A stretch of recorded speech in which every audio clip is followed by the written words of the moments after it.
Fala pessoal, tudo bom? Aqui é o Saulo do Élfico Etc., um perfil do Instagram dedicado a falar sobre idiomas tolkienianos, e eu tô aqui hoje para apresentar para vocês um curso introdutório de escrita élfica. Isso é um assunto que vocês me pedem bastante por lá, né? E eu vejo que há uma carência muito grande desse tipo de explicação, né, com um certo detalhamento aqui no Brasil e até mundo afora aí, que é bastante difícil achar esse tipo de material na internet. E eu resolvi passar aqui para vocês o básico para que vocês consigam pelo menos sair rascunhando algumas palavras aí, né, treinando a sua caligrafia élfica, né? Mas antes da gente começar, eu queria falar um pouquinho sobre um conceito que precisa estar bem claro na cabeça de vocês, né? A diferença entre um alfabeto e um idioma. Eu não vou entrar em descrições técnicas aqui, né, do que é cada um deles, até porque eu não tenho formação acadêmica nessa área, né? Mas eu, ao longo desses 15 anos aí de estudo de línguas tolkienianas, eu acabei aprendendo, né, um pouquinho sobre isso.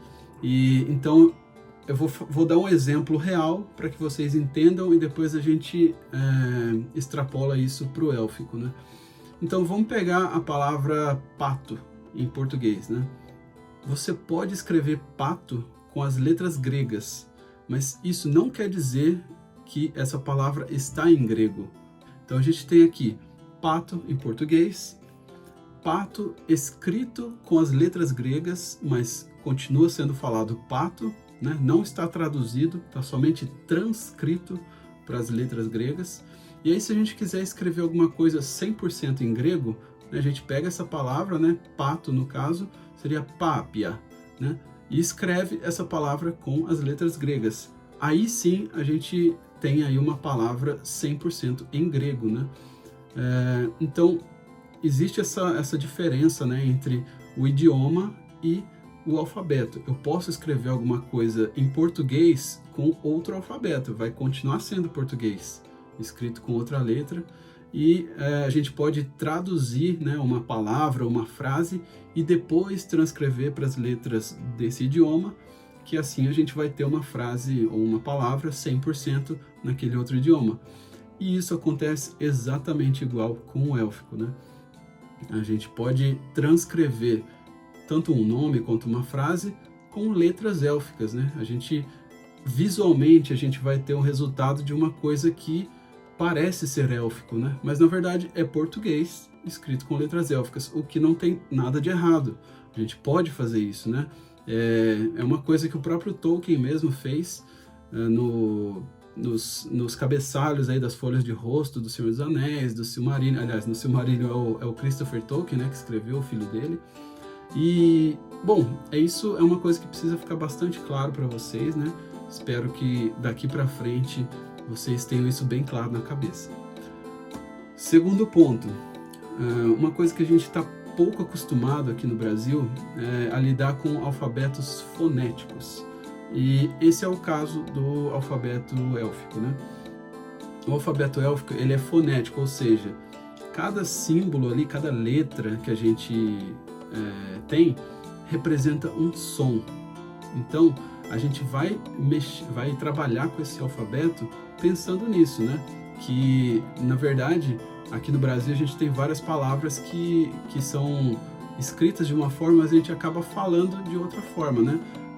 Um exemplo de uma palavra que a gente tem a pronúncia igual a gente fala praticamente é pato, né? O primeiro exemplo que eu dei, com exceção de que a letra O no final, aqui no Brasil, a gente acaba tendendo a falar como um U, né, no final das palavras. Vamos colocar Brasil. Brasil, a gente tem duas particularidades, né? Primeiro que o S, que inicialmente, né, a letra S tem esse som de S, né? Só que na palavra Brasil, ela vira um Z, ela fica vocalizada, né? Tem a vibração da garganta acompanhando esse S, né? Aí vira o Z de Brasil. E outra particularidade é que a letra L no final acaba virando um U, né? Ao longo da história aí as pessoas foram falando mais rápido e tudo mais, houve uma evolução fonética que levou a palavra, em vez de ser falada Brasil, né, virou Brasil. Fica mais fácil, né? Mais fluido. Uma outra palavra de exemplo, né? Geração. a gente pode falar, eu, por exemplo, aqui que sou do interior de São Paulo, eu falo geração. Tem gente no Nordeste que pode falar geração. O C, cedilha, ele adquire a sonoridade de S, né, quando tem a cedilha. O ditongo no final, o ão, né, ele é um ditongo decrescente, né, ao, né, só que nasalado, ão. Né, e a mesma coisa acontece com o caso da palavra pato, que eu dei o exemplo também, né, a letra O no final fica com um pouco de som de U, né? Então é isso que tem que ficar bastante claro na cabeça de vocês, né? A gente vai usar as letras élficas para representar sons. Só que como o português não é uma língua com um alfabeto fonético, a gente tem que fazer adaptações. E como toda adaptação, não tem bem um certo e um errado tão preto no branco assim, né? Então, o que a gente faz é adotar um padrão.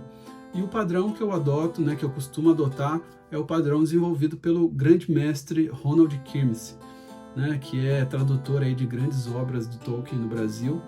E ele desenvolveu um método que ele apresenta no livro dele, chamado Explicando Tolkien, né, que ele está aqui comigo, eu não deixo ele sair de perto de mim. É esse livro aqui, do mestre Ronald Kirmes, Explicando Tolkien. Esse livro aqui ele apresenta de forma bastante simples a forma de escrever português com as letras élficas, e é a referência que eu utilizo sempre que eu preciso, né? Então, vamos começar aí com algumas explicações mais práticas, né?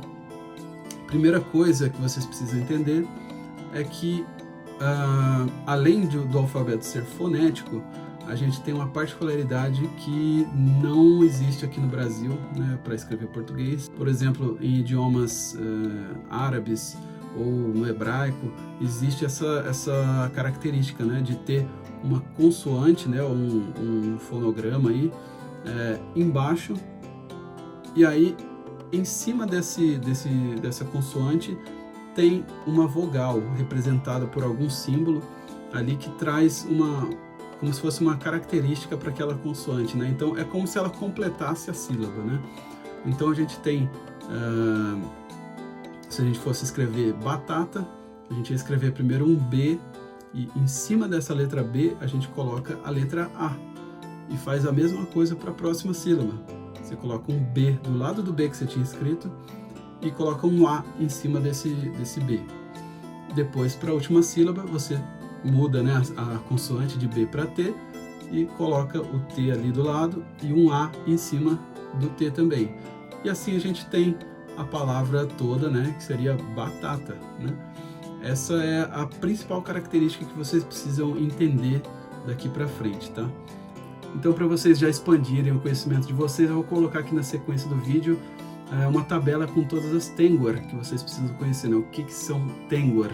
Significa consoantes, ou no singular, Tengwa, consoante. E após essa tabela eu vou mostrar também as vogais que a gente utiliza para escrever português.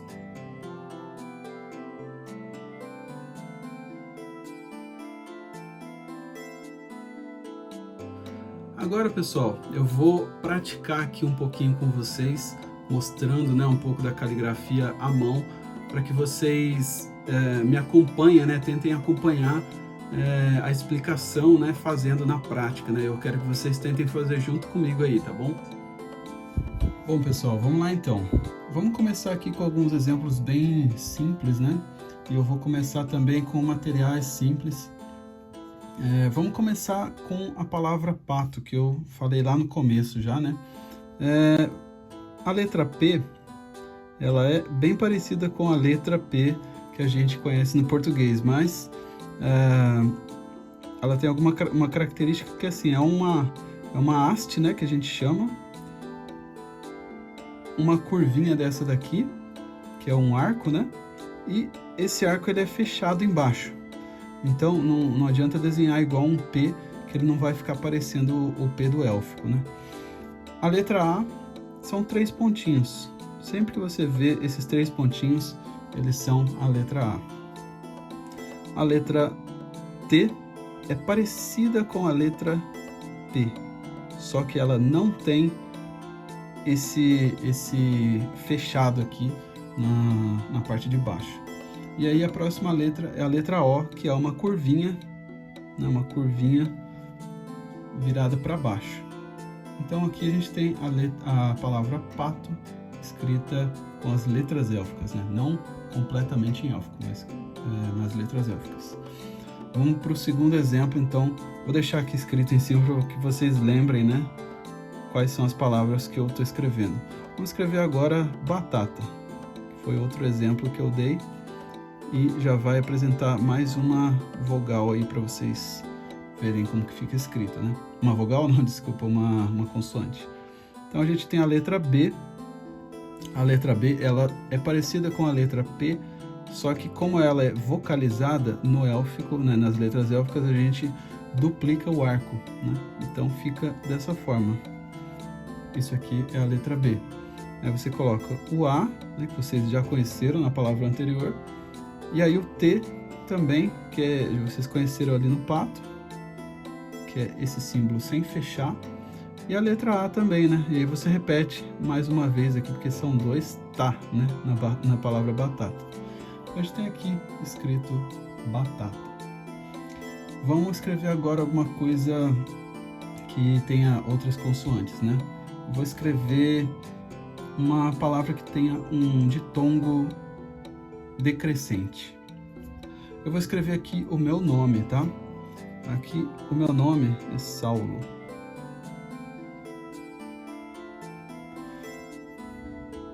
Na palavra Saulo, a gente tem aqui um ditongo decrescente, né?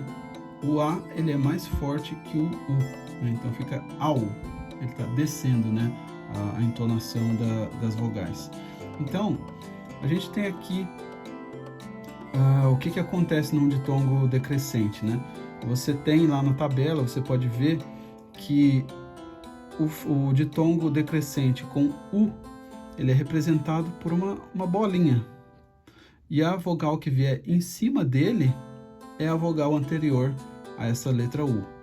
Então, você repara que a ordem de leitura vai ser inversa nesse ditongo, né?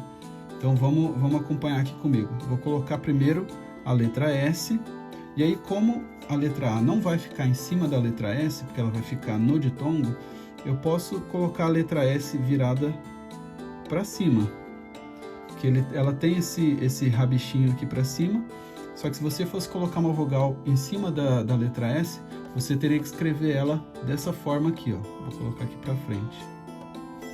Essa aqui é a letra S, quando ela tem uma vogal em cima. Vou escrever aqui a sílaba Sa, né? Só que aqui vai acontecer o que eu falei com vocês sobre o ditongo, né? Como é um ditongo decrescente com a letra U, né, depois, coloquei aqui o símbolo, aí eu coloco a letra A em cima. Aqui está escrito, então, Saul. Aí eu vou colocar a letra L, vou voltar à lógica que a gente estava antes, né? Que é ver a primeira consoante embaixo e depois a vogal na parte de cima. Então aqui eu tenho escrito a palavra Saulo. Vamos aqui agora para outro exemplo. Vou falar para vocês aqui como que se escreve a palavra geração. E aí vocês já vão pensando aí na cabeça de vocês, né, qual é a característica do som dessa palavra, né? A gente tem a letra G naquela tabela representada por essa têngua, né? Opa, desculpa, aqui não é a que a gente usa. A letra G, ela é representada por essa têngua. Só que essa letra G, ela é utilizada para os sons de Gá, Gê, Gui, Gó, Gu. Não é o caso da palavra geração, né? Agora, qual é a letra que a gente usaria para representar o som dessa consoante aqui nessa palavra? Concordam comigo que seria a letra J? Seria a letra J, que olhando lá na tabela vocês vão ver que a letra J ela é representada por dois arcos e uma haste voltada para cima, né? Então é isso que a gente tem que utilizar na nossa palavra, né? Vamos colocar aqui então a letra a letra J, aí a letra E na sequência, letra R, Aí a letra R tem uma particularidade que você tem duas opções para usar, né? A letra R, ela pode ser mais fraca e mais forte, né? Pode ser R ou R. E quando ela é mais forte, né? Ela fica, quando é duplicado no começo das palavras, ela tem um som de R, né? Com a garganta arranhando. No primeiro caso que eu falei, né? Quando é R ou R, né, você tem a letra R representada por essa têngua aqui, que parece uma letra N, né? E quando é o som mais forte, no começo de palavras, ou com dois R's, né, duplicado, você representa pelo que a gente chama de Roman, parece um Y, né? É isso daqui. Qual é o caso aqui na palavra geração? É a letra R mais fraca, né? Não é geração que a gente fala, né? Então, a gente pode colocar aqui a letra R mais fraca, a letra A, que vocês já conhecem, seguindo aquela lógica que eu falei, né? J, E, R, A. Aí você tem aqui uma C cedilha com som de S, então vocês vão usar a mesma consoante que foi utilizada para escrever o meu nome lá, né? Saulo. E aí, vocês já observando que aqui na sequência tem um ditongo decrescente, então vocês podem utilizar o S voltado para cima, que foi utilizado no meu nome também. Vocês podem utilizar o S voltado para cima. E aqui na sequência você coloca um ditongo decrescente, representando o ão. O ão, ele é como se fosse um ditongo ao, só que anasalado, né? Então a gente utiliza no alfabeto élfico o ditongo como se estivesse terminando com a letra U, né? E aí você coloca aqui a letra A e representa geração, né? Seria o que está escrito aqui. Agora, para a gente acrescentar a nasalização, né, desse ditongo, a gente costuma colocar uma têngua no final que representa essa nasalização, né? Então, aqui é como se tivesse escrito geração, né? Aqui, essa têngua final, ela representa uma nasalização.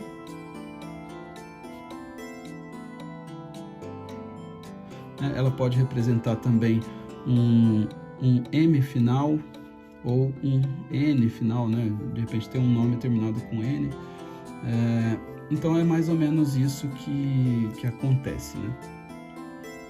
Uma outra opção que não é utilizada pelo mestre Ronald Kirmes é colocar um tio, né, debaixo da letra A para representar essa nasalização, né? Eu vou fazer aqui embaixo, mas já adianto para vocês que não é a metodologia desenvolvida pelo mestre Ronald Kirmes, né? Aí você chega aqui,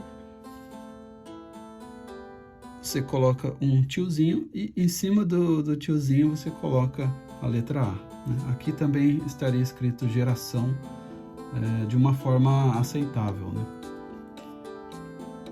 Bom, pessoal, mudando agora o material utilizado aqui, né? Eu vou utilizar uma Parallel Pen da Pilot para vocês observarem como que fica o resultado, né, da caligrafia. Esse tipo de caneta, ela às vezes fica um pouco entupida, né? Eu vou dar só uma ativada nela aqui. Bom, vamos lá. Eu vou escrever aqui agora a palavra guerra. Vocês podem ver uma característica, né? A palavra guerra, ela começa com G-U-E, né? E como eu falei para vocês, a letra que representa a letra G na tabela, ela é utilizada para os sons de G, G, G, Go, Gu. Então, ela é apropriada para a gente utilizar nesse caso, né? A gente não vai usar a letra correspondente ao J, né? Como a gente fez na palavra geração. Então, vamos colocar aqui a letra G. Opa!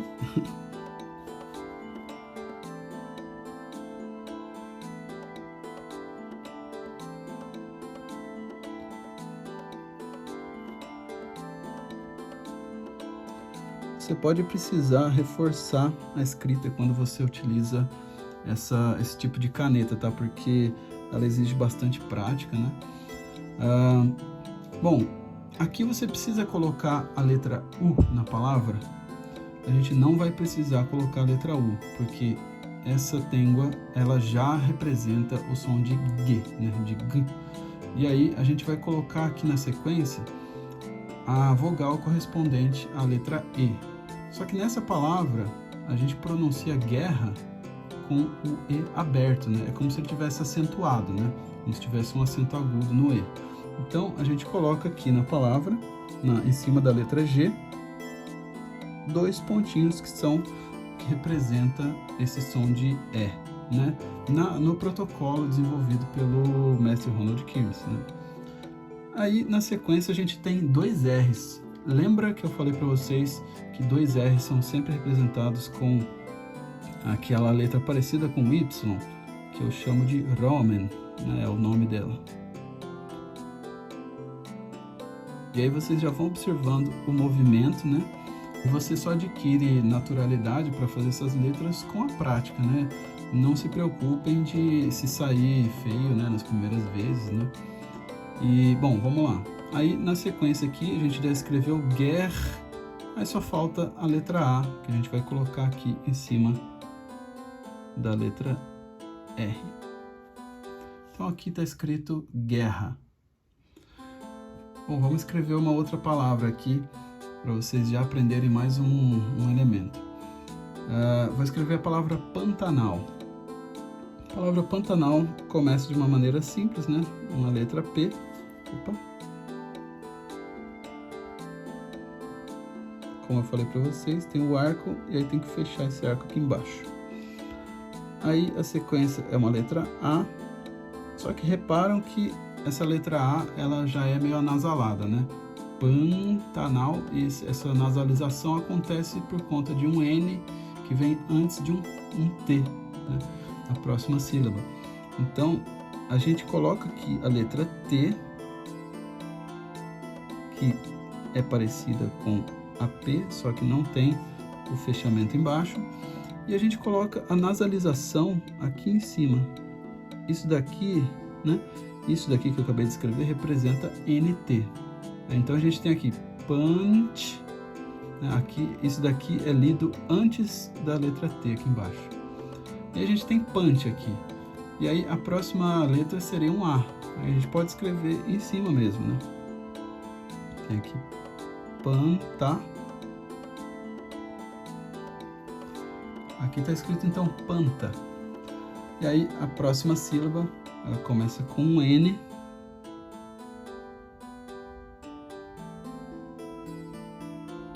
A letra N. Aí a próxima letra é um A. E aí, lembra que eu falei para vocês que o alfabeto é fonético e a gente escreve da forma que a gente pronuncia? No caso aqui, você pode até optar por escrever como um ditongo AU no final, né? Ficaria assim, Pantanal. Esse aqui seria o final da palavra. Porém, eu particularmente prefiro, e é a forma como o método do Ronald Kirmes recomenda também, utilizar a letra original, até porque toda palavra tem uma história e regiões do Brasil ainda pronunciam o L da forma com a língua no céu da boca, né, Pantanal. Então a gente acaba adotando o L, né, como se ele ainda fosse pronunciado dessa forma, né. Eu particularmente prefiro, fica mais bonito assim. Bom, a próxima palavra que eu vou dar de exemplo aqui para vocês é a palavra arranhei. A palavra começa com uma vogal, então ela já tem aí uma característica diferente de todas as que a gente já escreveu até aqui. Para você começar a palavra com uma vogal, você precisa de um suporte curto, que a gente chama. É um risquinho aqui virado para baixo, onde você vai apoiar essa vogal. A gente começa então com a vogal A, né? Arranhei. Aí a próxima letra é aquele R utilizado pro R forte, né? Arranhei. Então é aquele R parecido com um Y. A próxima letra é um A RAN, né, que ele também é um pouco anasalado, mas essa nasalização ela vem da próxima letra, que a gente vai utilizar uma letra que representa o som de NH. A letra que representa o som de NH é essa daqui.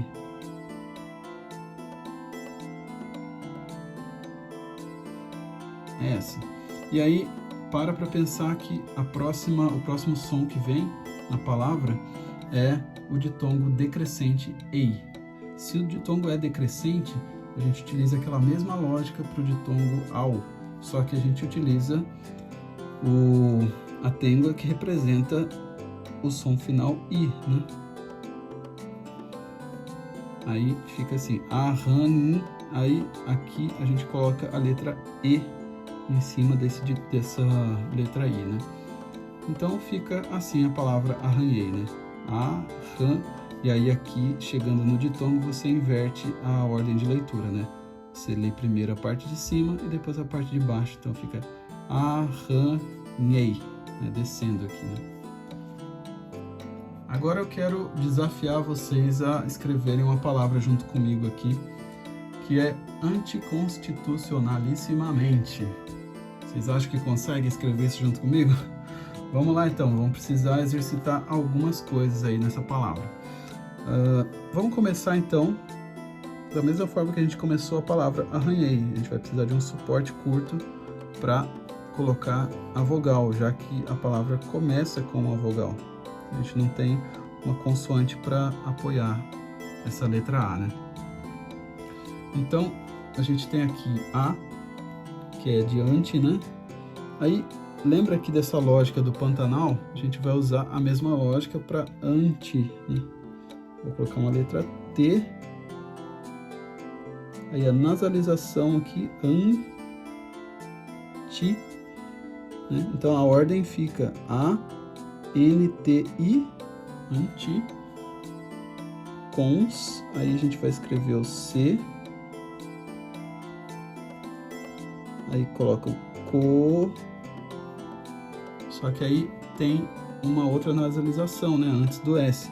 A gente coloca, como tem essa nasalização, eu vou colocar o S virado para baixo, para ele dar o espaço para esse tio aqui, né, que aparece. Então, anticons, aí vai ser ti,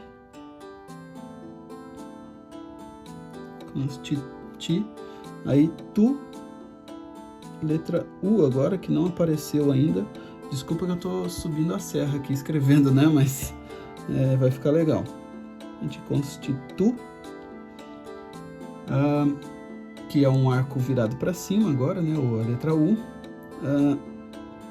Agora é cio, né? Anticonstitucio. Aí aqui você pode escrever uma letra S voltada para cima, porque na sequência você tem um ditongo, né? Anticonstitucio. E aí o ditongo crescente, né? Que é esse caso, cio, né? O O é mais forte que o I. Aí você pega a têngua que representa o I, né, em um ditongo crescente, vai ser constitucio, aí a letra O aqui. Reparem que o ditongo decrescente, ele altera a ordem de leitura, o ditongo crescente não altera, tá? Anticonstitucio, aí nalissimamente, né, vamos aqui, na, é uma letra N, um A, anticonstitucionar. Aí, letra L, li, aí depois cimamente, né? Anticonstitucionalici. Agora a gente coloca, como tem um S e um I, eu vou precisar de espaço em cima do S para escrever essa vogal. Então eu vou colocar o S virado para baixo, tá? Lici, aí o resto é mamente, né? Vou colocar um M.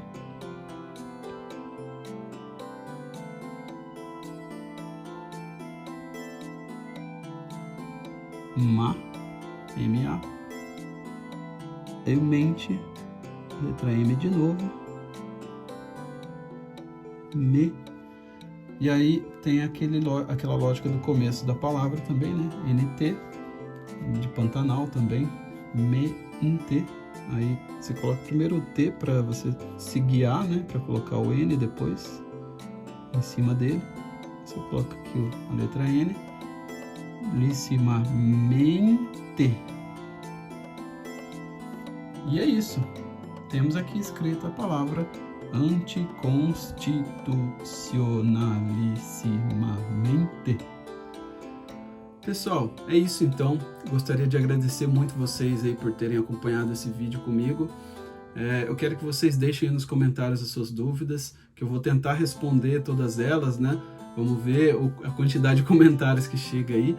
E uma coisa que eu queria deixar claro aqui para vocês também, né? É que todo esse conhecimento que eu falei para vocês aqui não está baseado somente no livro do Ronald Kills, né? Existem inúmeras fontes aí na internet que são confiáveis. Eu vou deixar algumas delas aqui na descrição do vídeo. Porém, a maior de todas as fontes que a gente tem aí para consultar é o Apêndice E do Senhor dos Anéis. E eu queria deixar aqui para vocês também algumas recomendações de material para utilizarem na escrita élfica, né? Vocês podem utilizar, como eu escrevi aí em alguns exemplos, uma caneta normal. Eu tenho aqui uma Stabilo, mas pode ser uma caneta Bic também. Você pode utilizar qualquer caneta que você tenha aí na sua casa para escrever. Com essas canetas aqui você pode escrever em qualquer papel que aceite elas, né? Agora, para você ter uma escrita um pouco mais bonita, eu recomendo que vocês tenham aí a caneta Parallel Pen da Pilot, né? E aqui eu tenho como exemplo a Parallel Pen de 1,5 milímetros. Essa caneta ela escreve as letras menores, né? Dá um aspecto muito bonito para as letras, né? Eu já fiz vários vídeos no Instagram utilizando essa caneta. Eu tenho também uma caneta Parallel Pen de 3,8 milímetros. É a mesma forma de utilização, só que essa é um pouco mais larga, né? Ela tem uma largura de escrita maior. É legal para fazer algumas escritas mais bonitas, né? Maiores. Vocês podem utilizar também uma caneta que eu não sei descrever ela em português, né? Mas ela está falando aqui water-based, né? Eu acho que é como se fossem canetinhas da escola, né? Só que é de uma qualidade melhor. Essa aqui, no caso, ela tem uma ponta redonda, como se fosse a canetinha de escola mesmo. E também tem uma ponta um pouco maior, um pouco não, né? Bem maior, que ela pode ser utilizada angulando a ponta, né? E conforme a força que você aplica, ela deixa o traço um pouco mais largo ou um pouco mais fino, né? Bom, basicamente são esses materiais. Agora, uma informação importante é que se vocês forem comprar as Parallel Pen da Pilot, que vocês comprem também um bloco de folha Canson. Pode ser desse escolar mesmo, né? Bloco para desenho Canson. Essa folha ela aguenta bem a tinta dessas canetas, mas se você for testar em uma folha de sulfite ou em um caderno normal, você vai ver que a escrita não vai ficar boa, porque acontece uma coisa que eles chamam de bleeding, né, em inglês, que é um sangramento.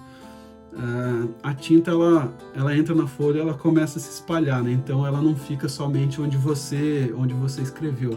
E isso compromete completamente o resultado da sua caligrafia. E é isso, gente. Espero que vocês tenham gostado desse conteúdo, né?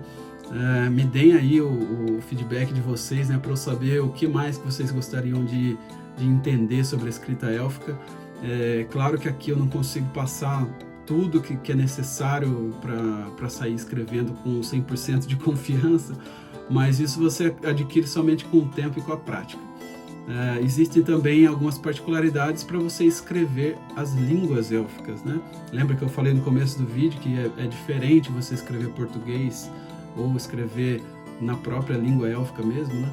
Então, para você escrever as línguas élficas, tanto o Sindarin quanto o Quenya, quanto qualquer outra língua tolkieniana, você precisa saber qual é o sistema de escrita utilizado para escrever esses idiomas, né? Não basta você conhecer as letras élficas, tá? Mas isso fica para algum vídeo aí no futuro, tá? Agradeço muito a vocês e Namária!